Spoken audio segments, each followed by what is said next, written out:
වහන්සේ ඇසුරින් ගෙනහැර පාන ගණ්ඩ තීන්දු ජාතකය.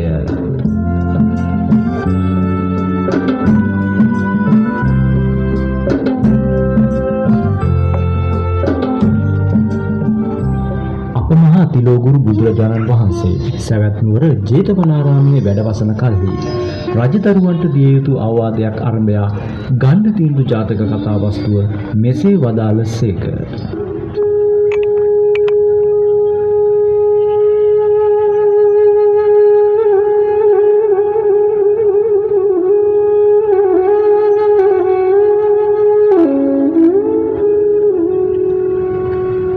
යට ගිය දවස කම්පිල්ල නම් රටේ පංචාල නම් රජ කෙනෙක් රාජ්‍ය පාලනය කරගෙන හිටියා.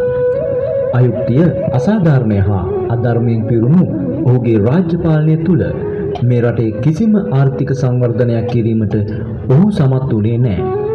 මේ පංචාල රජ වාසය කරන නුවර සමීපෙහි පිහිටි විශාල ගැටතිඹිරි ගසක රුක් දේවතාවක් ලෙසින් අප මහා බෝසතාණන් වහන්සේ උපත ලැබුවා. පුරුද්දක් විදියට වර්ෂයක් පාසා මේ ගැටතිඹිරි ගසට බුද සත්කාර කරන්නට මේ පංචාල රජතුමා අමතක කළේ නැහැ. දිනක් මේ රුක් දේවතාව ලෙස පහළ වූ අප මහා බෝසතාණන් වහන්සේට අවශ්‍ය වුණා මේ පංචාල රජතුමාගේ අධර්මිෂ්ඨ පාලනයේ ආධිනව පෙන්වා දී ඔහුවත් රටේ ජනතාව මේ ව්‍යසනයෙන් මුදවා ගැනීමට. මේ පළවන රූපරාමුවෙන් දිස්වන්නේ මෙන්න මේ සිදුවීමයි.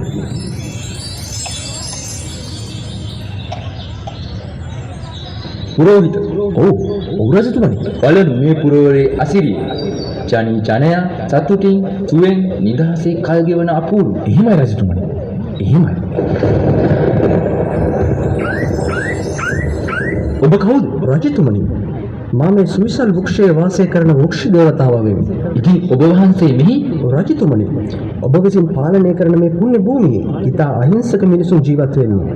ජන ජීවිතයේ තිබෙන ගැටලුකාරී තත්ත්වයක් සමග ඔවුන් ඉතා දුක්බර ජීවිතයක් තමයි මේ කාලේ ගෙවමින් යන්නේ. ඉතින් ඔබ මාහට කුමක්ද කරන්න කියන්නේ? ඔබට හැකියි ඔවුන් ළඟට යන්න, විහිං දකින්න, විමසන්න. එවිට ඔබටම දැනුම් තේරුම් යාවි. ඔබ ගැන ඔවුන් කෙබඳු වෛරයෙන් සිතා සිටිනවද කියලා. පුරෝහිත, ලෑස්තිව එළබෙන හිමිදිරියේම පුරවර සංචාරය. එහෙමයි රජතුමනි, එහෙමයි.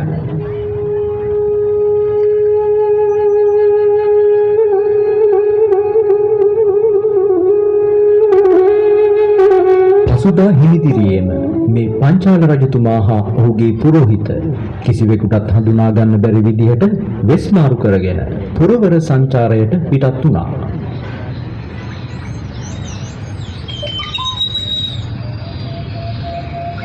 පුරෝහිත, ඔය කියනවා වගේ ගැටලුවක් මේ රාජ්‍යයේ පවතීද? නැත රජතුමනි, මා දැනුවත්ව නම් නැත. මෙසේ පංචාල රජතුමා හා පුරෝහිත මදදුරක් ගෙවාගෙන යද්දී වලග වැටීමෙන් අත්පා බිඳුණු වේදනාවෙන් විලාප තබමින් රජුට ශාප කරන මහලු කාන්තාවක් දුටුවා. මේ දෙවන රූපරාමුවෙන් දිස්වන්නේ මෙන්න මේ සිදුවීමයි. අනේ අපෝයි, මගේ අතයි කකුලයි, මම කොහමද දෙයනේ ආයිතින් වැඩ කරන්නේ? කාලකන්ණි රජා මේක කෑවා. කාලා විනාශ කරලම දැම්මා අයියෝ. මනුස්සයෙක්ට රසාවක්වත් හරියට කරගන්න විදියක් නෑ. අම්මේ මගේ තුනටිය. වයසට ගිහින් දුබල වූ නුඹේ වරදින් නොසැලකිල්ලෙන් ගමන් ගත් නිසායි මේ වලේ වැටුනේ. ඉතින් ඇයි මේ අසාධාරණ විදියට රජුට සාප කරන්නේ? රජු නෙවෙයි ඕකා. මේ මිනිස්සු ගැන අඹ මල් රේලුවක දැක්කුමක් නෑ ඕකට. වයසේ හැටියට නෙමෙයි මට මේ පවුල රකින්න වෙලා තියෙන්නේ. ඉතින් දෙන වයසේ තුල දෙන්නෙක් මට ඉන්නවා. උන් දෙන්න ටික ගෙනියන්න කවුරුත් එන්නේ නෑ. තමන්ට තනියම ජීවත් වෙන්න බැරි කාලෙක ටික ගන්න පිරිමි සූදානම් නෑ අයිබෝන්ඩ. ඉතින් උන් දෙන්නට කන්න බොන්න දෙන්න වෙලා තියෙන්නේ මේ වයසක මට. කැලේට ගිහින් දර ටිකක් හරි පලා ටිකක් හරි කඩාගෙන ඇවිත් ඒවා විකුණලා තමයි මට දැන් ජීවත් වෙන්න තියෙන්නේ. අම්බෝ.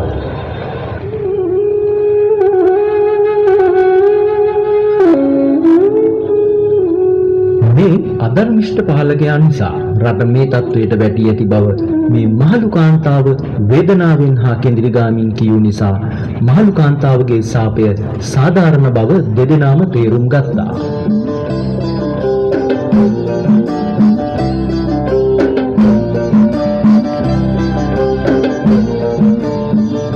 වෙස්වලාගත්තු මේ දෙදෙනාට මීළඟට හමුවන්නේ කටුවක් කකුලේ ඇනි කකුල අල්ලාගෙන වේදනාවෙන් රජුට ශාප කරන මහලු මිනිසෙක්.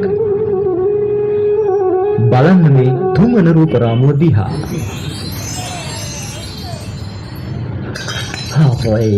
අපොයි මගේ කකුල ඉවසන්න බෑ. වේදනාවයි මේ පංචාලයා හීයක් හරි ඇනිලා මැරියා. දුෂ්ට රජාට මේට වඩා 100,000 ගුණයකින් වේදනාවක් දෙනියා. අනේ අපොයි. ඔබට පිස්සුද? මේ කටු පාරට දැම්මේ රජුරුවන්ද? ඇයි අහිංසක රජතුමාට බයින්නේ? අහිංසක නෙමෙයි දුෂ්ට. පංචාල රජාගේ පාලනය හොඳකම නිසා තමයි රටේ සොර වතුර වැඩි වෙලා දවල් වරුවට මුගේ රාජ බටේ අපේ ඔළුව කනවා.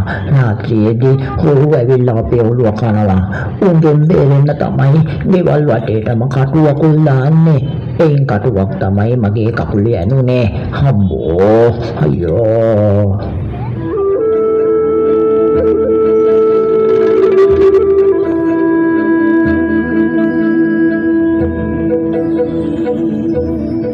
පංචාල රජතුමා හා පුරෝහිත මේ මහලු මිනිසාගේ සාපය සාධාරණ බව වටහා ගත්තා.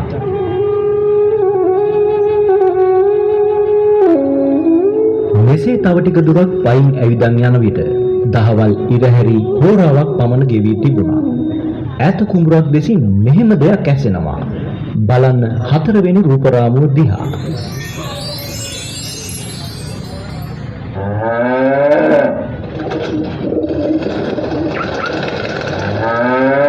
පංචාලයක් නැසියන් ඕකයි යුද්ධෙකදවත් කඩු ගෑවිලා නැසියන්.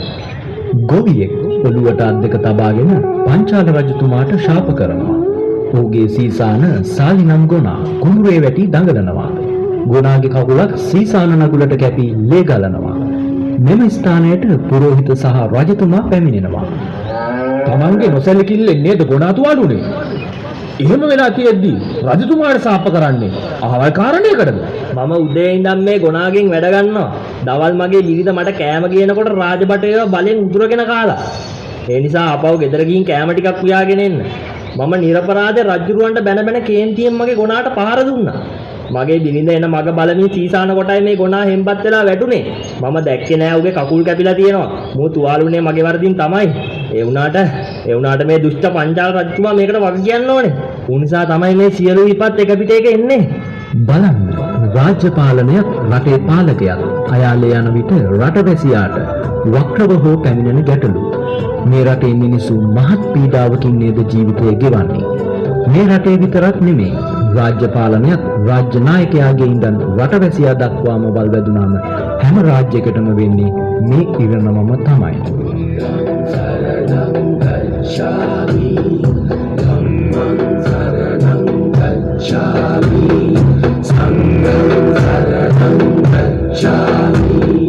මීළඟට ඔවුන් දෙදෙනාට දක්නට ලැබෙන්නේ කුලපුයි කඹය කඩාගෙන කැලෑව දෙසට දුවන කුළු දෙනා.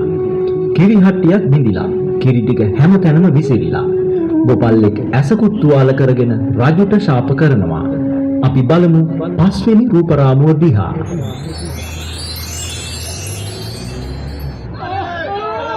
අමන පංචාල රජා මුග ඔළුව කිරිමුට්ටිය බිඳුනා වගේම කුඩේ මගේ ඇහකුත් ඉවරයි. මේ මූසල රජා නිසා කුළුහරකේ කිරිමුට්ටියක් බෙදලා දීව කාරණේට රටේ රජතුමාට ශාප කරන්න ඔබට පිස්සුද?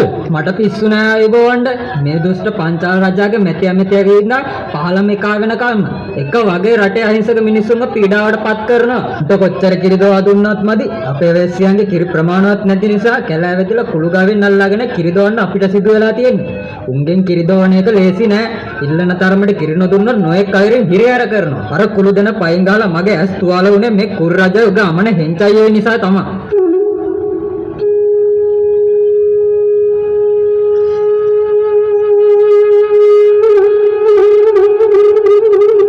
ගොපල්ලා ඇස අල්ලාගෙන තවමත් රජුට ශාප කරනවා. පාලකයාත් නිලධාරීන්ගේ වරදෙන් අපරාධය සිදු වූ බව රජතුමා වටහා ගත්තා.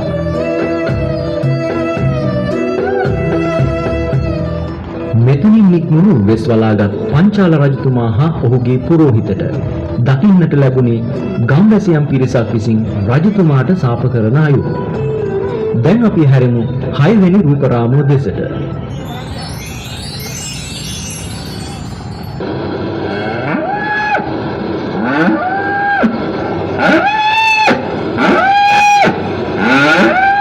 මකබැලේ කලන්නේ අපන රජා. ඔයගේ පවුල පිටින්ම විනාශ වෙන්න ඕනේ. මේ රටට කරපු විනාශෙට මිනිසුන්ට පාඩුවේ ඉන්න බෑ. සතුන්ටත් පාඩුවේ ජීවත් වෙන්න බෑ. එළදෙනා ගම දෙවනත් වෙන්න විලාප තියනවා. මේක බලාගෙන ඉන්න බැරි තැන මේ එළදෙනායිති නිවසේ පවුලේ අය ගමේ ඉන්න කොල්ල කුරුප්පොත් එකතු වෙලා මේ කුරිරු පංචාල රජුවත් රජුගේ පවුලේ අයවත් විනාශ වේවා කියා ශාප කරනවා. ඇයි මේ ඕගොල්ලෝ ඔක්කොම එකතු වෙලා අපේ රජතුමාට ශාප කරන්නේ? ඇයි මේ එළදෙන විලාප තියන්නේ? මේ එළදෙනගේ පැටියව රාජපුරුෂයා උස්සගෙන ගිහින් මරාගෙන කාලා. ඒ වහු පැටියගේ හැම කඩුකොපුව අදාගන්න ගෙනහිල්ලා. තම ආදරණීය පැටියා නැති ශෝකයෙන් මේ අහිංසක එළදෙන නගන විලාපය අහන් ඉන්න බැරි ගමේ මිනිස්සුන්ට පංචාල රජතුමාට ශාප කරනවා. පුරෝහිත, මට දැන් තේරෙනවා මේ වෙන විපත් වලට මම සම්පූර්ණයෙන්ම වක්කිය යුතුයි. මේක ඉක්මනින් විසඳීමට අවශ්‍යයි පුරෝහිත. නැවත යමු රජමාලිගාවට. ගිය සැනින් වහාම ඇමති මණ්ඩලය රැස් කරමු.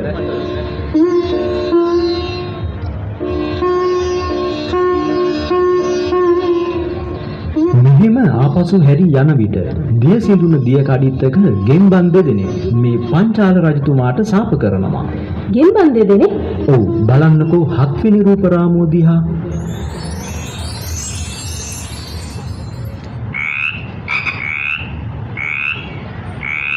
ඕක මැරියා.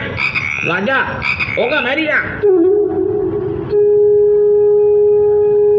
අතීතයේ ජීවත් වුණු මිනිස්සු පරිසරයත් සමග බොහෝ සංවේදී. ඒ නිසා සතා සිව්පාවාගේ භාෂාව පවා ඔවුන් හොඳින් තේරුම් ගත්තා. ගෙම්බා කියපු මේ දෙය පුරෝහිතට හොඳටම වැටහුණා. ගෙම්බනේ, නුඹලා මේ විදියට රජුට ශාප කරන්නේ ඇයි? කාලෙකින් වැස්සේ නැහැ. සේනම දිය උල්පත් සිලී ගිහින්. මෙහෙම වෙන්නේ මේ රජුගේ අධර්මිෂ්ඨ පාලනය නිසා. ඒක නිසා සාගතේ පැතිරිලා කපුටන්ට කන්න දෙයක් නැති වුණාම වියලෙදිය කඩਿੱති වල ඉන්න අපි වල්ලගෙන ගිල දමනවා. කපුට ගෙම්බෝ කන්නේ උන්ට කන්න දෙයක් නැති වුණාම මේ රජුරුව නිසා තමයි මේ ඔක්කොම කරදර. රජුටත් පුරෝහිතටත් තේරුණා රටේ සියලුම ලොකු කුඩා විපත්වලට රටේ පාලකයා සම්පූර්ණයෙන්ම වගකිව යුතු බව.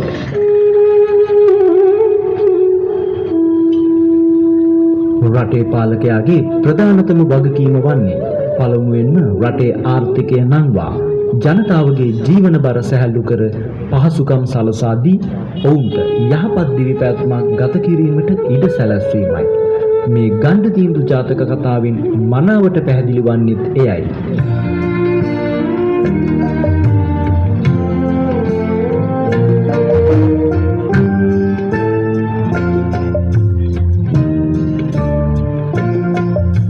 සත්පුන් ළමා සමාජයේ චිත්‍ර අංශය මගින් ප්‍රථම වාරට ඉදිරිපත් කරන ගණ්ඩ තීන්දුව ජාතකය රැගත් මෙම අලංකාර පොසොන් තොරණේ පළමුවන චිත්‍ර නිර්මාණය SD ගෞතම් සිනෙත් කුමාර, දෙවන චිත්‍ර නිර්මාණය SD අශේන් ඉඳුවර, තුන්වන චිත්‍ර නිර්මාණය PD බවිඳු තේමික, හතරවන චිත්‍ර නිර්මාණය WL සයුනි තිමාසා, පස්වන චිත්‍ර නිර්මාණය PD ගණීෂ කමෝල්, හයවන චිත්‍ර නිර්මාණය BD දුලන සුචරිත, හත්වන චිත්‍ර නිර්මාණය සත්‍යයන් උත්තර.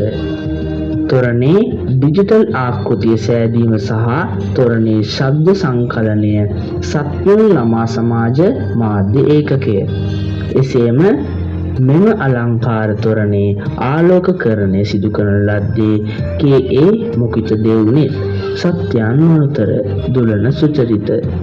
ආලෝකකරණය සඳහා විශේෂ සහාය ලබා දීම අප ළමා සමාජයේ ප්‍රධාන අනුශාසක දේශබන්දු චමින්ද ගංගනාත් මහතා ප්‍රමුඛ ප්‍රධාන අනුශාසක මණ්ඩලය, විශේෂ සහාය අනුශාසක චමිල ප්‍රසන්න මහතා, අනුශාසක කසුන් දුෂ්මන්ත මහතා, අනුශාසක තරංගනී ජයමාලි මහත්මිය, අනුශාසක ලක්මාලි ප්‍රියදර්ශනී මෙනවිය, අනුශාසක විජිනි ආකාශා මෙනවිය. තොරණේ සැකිල්ල නිර්මාණය සඳහා පූර්ණ සහයෝගය ලබා දීම KAD තිස්ස මහතා. ප්‍රවාහන කටයුතු සඳහා පූර්ණ සහයෝගය ලබා දීම එරංග සංජිත් මහතා. මෙම පොසොන් බැතිගී සරණිය සහ පොසොන් තොරණ ප්‍රදර්ශනය කිරීම සඳහා ස්ථානය ලබා දීම සුසන්ත ඔටෝ ඉලෙක්ට්‍රිකල් ආයතනයේ අධිපති සුසන්ත මහතා. විශේෂ සහාය ලබා දීම සුබාලේනාරච්චි මහත්මිය සහ කුමුදිනී ප්‍රසංගිකා මහත්මිය. අනිකුත් සහාය ලබා දීම RA චන්ද්‍රකාන්ති මහත්මිය, සුනීතා මානෙල් මහත්මිය, අයේෂා දිල්රුක්ෂි මහත්මිය, බුද්ධිකා මනෝරි මහත්මිය, අයන්ති ඉන්දිකා මහත්මිය, හර්ෂණී ප්‍රියංගිකා මහත්මිය, දර්ශනී කුමාර මහත්මිය, චන්ද්‍රලතා ප්‍රේමරත්න මහත්මිය, සුගන්ධ ටේලර්ස් අධිපති ආනන්ද මහතා. සත්මුන් ළමා සමාජය ප්‍රථම වරට ඉදිකළ පොසොන් තොරණ සඳහා සහ බොදු බැතිගී සරණිය වැඩසටහන සඳහා නන් අයරින් සහාය දුන් ඔබ සැමට ගෞරවනීය ස්තුතිය පුද කරමු.